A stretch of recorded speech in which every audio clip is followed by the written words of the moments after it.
This morning from Isaiah. Have you not known? Have you not heard? Has it not been told you from the beginning? Have you not understood from the foundations of the earth? It is he who sits above the circle of the earth, and its inhabitants are like grasshoppers, who stretches out the heavens like a curtain and spreads them like a tent to live in, who brings princes to naught and makes the rulers of the earth as nothing. Scarcely are they planted, scarcely sown. Scarcely has their stem taken root in the earth when he blows upon them, and they wither, and the tempest carries them off like stubble. To whom then will you compare me, or who is my equal, says the Holy One. Lift up your eyes on high and see who created these. He who brings out their host and numbers them, calling them all by name, because he is great in strength, mighty in power. Not one is missing. Why do you say, O Jacob, and speak, O Israel, my way is hidden from the Lord, and my right is disregarded by my God? Have you not known? Have you not heard? The Lord is the everlasting God, the creator of the ends of the earth. He does not faint or grow weary. His understanding is unsearchable. He gives power to the faint and strengthens the powerless. Even youths will faint and be weary, and the young will fall exhausted. But those who wait for the Lord shall renew their strength. They shall mount up with wings like eagles. They shall run and not be weary. They shall walk and not faint. This is the word of God for the people of God. Thanks be to God.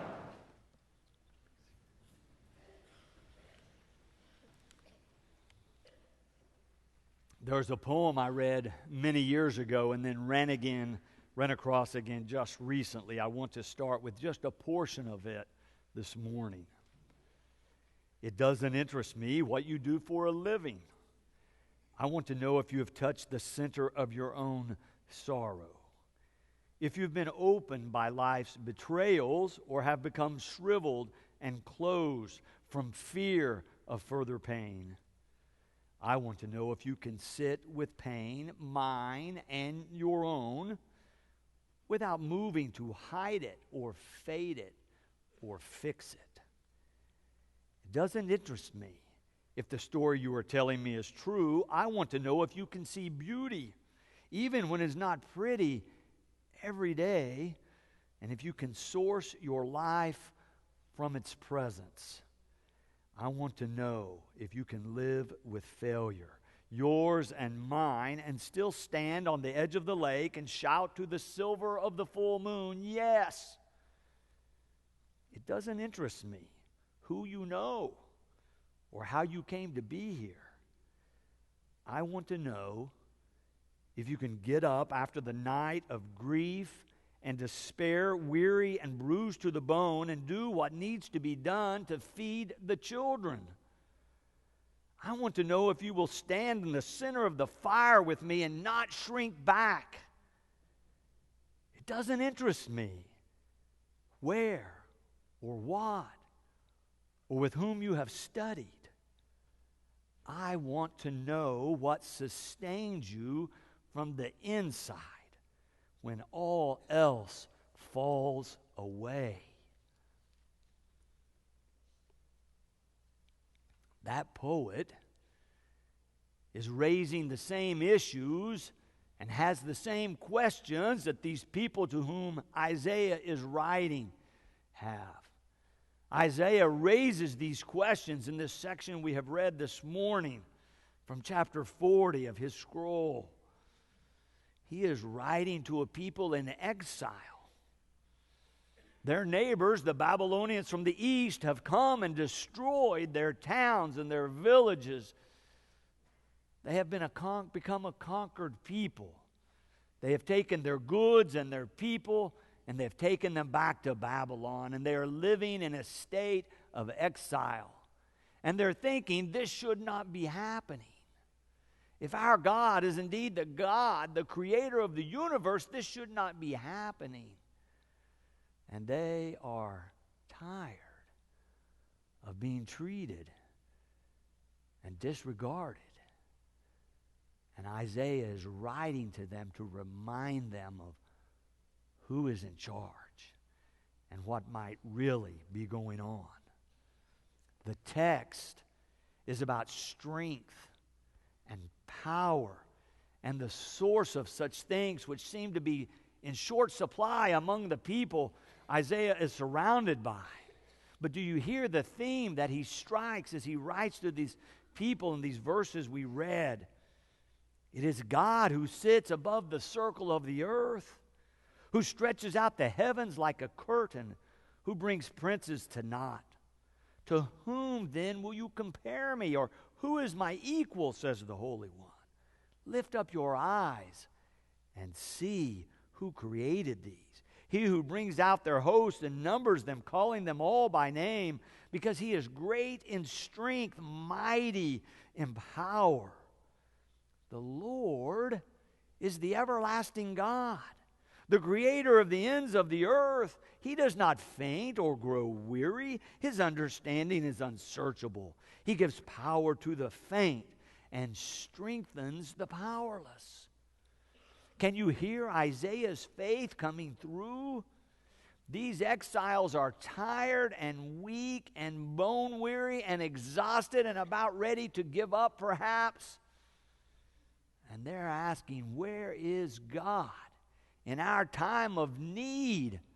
And Isaiah is reminding them their God is with them. And yet they're asking, if that is so, if our God is our special God, is our protector, creator of the cosmos, then how could this be happening? It feels like God has abandoned them.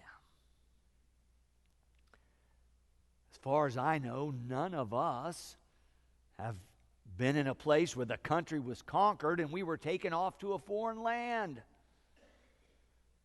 But I bet all of us have had experiences that have knocked us down and worn us out.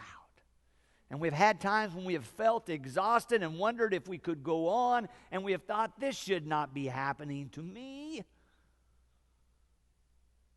We all run into experiences when we feel like life is out of control and think, this should not be happening to me.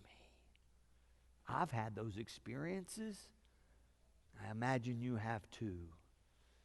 Maybe you've had this experience. I have. There's a man getting ready to retire.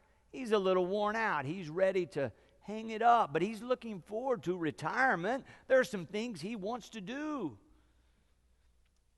And then there's a little health problem. But then it turns out not to be so small. And all of a sudden, he is seriously ill and in the hospital, and before you know it, he has died. And everyone who knows him is saying, this should not be happening. This should not be happening this way. Or maybe you've had this experience. There's a young woman at college in the prime of her life, doing fine. And then she becomes a little bit ill. And then it persists. And then she comes home to get some help from mom and dad. And then they go to the doctor and do some tests.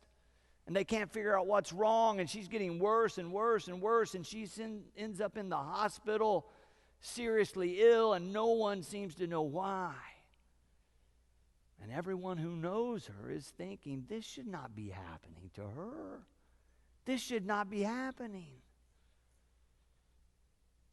Or maybe you've had this experience. You know, a young woman who's become pregnant, and everybody is excited. The new life is on the way, and her friends and family are so very pleased and delighted, and everyone is looking forward to the future. And then something doesn't feel just right. And she goes to the doctor, and they run some tests. And then they run some more tests. And before anything can be done, the pregnancy is ended. And everyone who knows her is thinking, this should not be happening. I was working on this sermon yesterday. And I turned on the football game. And the lead story before the game was that someone had been driving an automobile out of control and plowed into a crowd of people in Stillwater, Oklahoma, who had gathered to watch the Oklahoma State University homecoming parade. And dozens had been taken to the hospital. And then I heard one had died. And then a little later, 2, and then 3, and then 4 had died. And everyone from the governor on down is saying this should not be happening. It can happen with death. It can happen with illness. It can happen when adultery strikes a marital relationship, or you lose your job, or someone close to you who you thought you could trust with your life betrays you. It can happen to me. It can happen to you. If you live long enough, the pain will come. The hurt will set in. The wound will strike you. And you will think, this should not be happening to me. And then sometime the question follows, where is God now? Oh, yes. We have all been in exile, feeling like our God has abandoned us, just as these people were to whom Isaiah writes. But hear his words again in verse 28 and 29. Have you not known? Have you not heard? The Lord is the everlasting God, the creator of the ends of the earth. He does not faint or grow weary. His understanding is unsearchable. He gives power to the faint and strengthens the powerless. Helen Cruz was a woman in the last local church I served. She turned 100 years old while I was her pastor. I went out to see her to help celebrate her birthday. She began to tell me her story. It was so fascinating. She had seen so much. She had lived in western Oklahoma since she was a young girl, and she had a great memory and was sharing the stories of all that had happened. I ended up going back for several days, got somebody with a video camera. I wanted to capture her story because it was fascinating. She was living testimony to the great history of that whole area. And I began to ask her questions as she would tell stories. And finally, I asked her the question, through your 100 years of life, when did you feel that God was the closest, or you were closest to God? And she had had a great achievement in her life. Her family was prominent in the area, so I thought it would be one of those stories, but she surprised me. She said it was when my daughter, Carol Lee, was born. The doctors told us this baby will not live long. She said we had 6 weeks with her. And they were wonderful. And they were difficult. But God was with us. God saw us through. It made all the difference, she said. God was there in that most difficult period of our lives.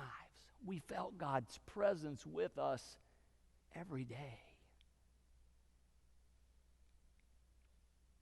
Sherry Goodwin wrote for us a story in our weekly newspaper this week about Courtney, who's come to be a part of our church recently. We first got to know Courtney through our partnership with the Mental Health Association as we were starting our Thursday night dinner and worship experience, inviting people who were struggling with mental health issues to come and be a part of us, come and have dinner and worship if they would like. Courtney came and we got to know her. She's a delightful woman. And not only did she come Thursday nights, but then she began to come on Sunday morning, and then she joined the church. And then she began to volunteer on Thursday nights, and now she's there every week helping others because she connected with Christ in a new way. Through this body of Christ, she reconnected with her faith and with her God through Jesus Christ in this place. And now her faith is growing, and she's sharing it with others as she can and serving. This summer, when we called for volunteers to go to Spavinaw to help that little Methodist church have a vacation Bible school because they didn't have enough people to offer that for the last decade, Reverend Hines and others led that trip. Courtney volunteered, signed up, and was a part of that team going to Spavinaw to invite others into the family of faith. Have you not known? Have you not heard? Those who wait for the Lord shall renew their strength. They shall mount up with wings like eagles. They shall run and not be weary. They shall walk and not faint. Isaiah wants his people to know that God is there, that God takes a personal interest in them, and if they will wait, God will be there for them, and they will see it and experience it. It's good news for us, too, to be reminded by Isaiah that God is here for you, that God is here with us, that God takes a personal interest in each and every one of us and will be with us through any and all different kinds of circumstances. For those who wait for the Lord shall renew their strength. They shall mount up with wings like eagles. They shall run and not be weary. They shall walk and not faint. Paige Chenault one day was waiting for the Lord, so to speak. She was a young woman, married, living in Dallas, Texas, had started her own business, and it had become wildly successful. She was pregnant with her first child. And she said during that pregnancy one day, she was reading a story in a magazine about children's birthday parties. And she began to imagine all the wonderful parties she was going to throw for her child. After all, her business was as an event planner. She said, "Oh, I know how to throw fabulous parties, and the ones for my kid every year are going to be fantastic." And she said she got so excited thinking about these Pinterest-worthy birthday celebrations the people would see all over the country. And then she said she ran across another magazine article a little bit later, and it was about the extreme poverty in Haiti and how desperate the circumstances were there. And she said there was a picture of a starving child with sunken eyes staring back up at her from the page. And she said the thought crossed her mind, that child will never be celebrated like my daughter will be celebrated. And she said it was right then that she felt like God began to speak to her and say that she could do something about it. She said the feeling was almost overwhelming, like a fire burning inside of her that wouldn't go away. And she said she began to think about the children that live right in her town, right in the place she lives, that don't have homes, that don't have resources, that through no fault of their own never have a birthday party. And she said right then she felt like God leading her to find a way to celebrate those children. And so she started something she calls the Birthday Party Project, where she partners with agencies that reach out to families, homeless, and others that are in desperate economic circumstances. She said she went to the first one and said to them, "I feel like I'm being led by God to throw a birthday party at your homeless shelter for the children who are living there." They looked at her a little askance, but she said, "No, I'm serious. I'll be here every month. Any child who has a birthday that month, we'll celebrate them. I'm an event planner. I know how to do this. I'll bring all the resources. It'll be fantastic. We'll bring a cake for everyone. We'll bring costumes. We will celebrate the children. And so just a little over 3 years ago, they started and had their first party. The first month, 60 children. Now, just a few years later, there are birthday party projects in 4 different cities, partnering with 17 different agencies, celebrating over 750 children every month. She says after the first party, there was one little boy, 11 years old, who came up to her and tugged on her cape. She was in costume. And said, "Nobody's ever thrown me a birthday party. This is my first one. I've never had a birthday cake. Today was the first one. Thank you so much for coming here and helping me celebrate my birthday."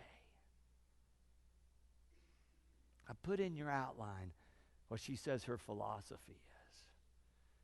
Not every child has a home, but every child has a birthday. And just kind of a fun footnote to this whole story, Paige Chenault's parents are Georgia and Kevin Tully. Reverend Kevin Tully was an associate pastor here for about 5 years back in the 90s. Paige was in our children and youth departments. We helped shape her faith. Some of us got to work with her and her family and help her know that God is alive and speaks to us and leads us. Isaiah wants to remind his people that God is alive and is there for them. Isaiah recognized, just like Paige did, that sometimes in times of trouble we need someone else to remind us, to help us, to encourage us, to support us, to value us, and to say God is alive and here and cares about you. And I'm here because I've known that love of God and I want you to know it as well. One of the reasons we give, one of the reasons we plan ahead and make commitments to give financial resources is so that as a church we can reach out in mission and ministry and help people when they struggle and remind them that God is alive. And if they will wait for the Lord will be there. Have you not known? Have you not heard? The Lord is the everlasting God, the creator of the ends of the earth. He does not faint or grow weary. His understanding is unsearchable. He gives power to the faint and strengthens the powerless. Even youths will faint and be weary, and the young will fall exhausted. But those who wait for the Lord shall renew their strength. They shall mount up with wings like eagles. They shall run and not be weary. They shall walk and not faint. Amen. And thanks be to God.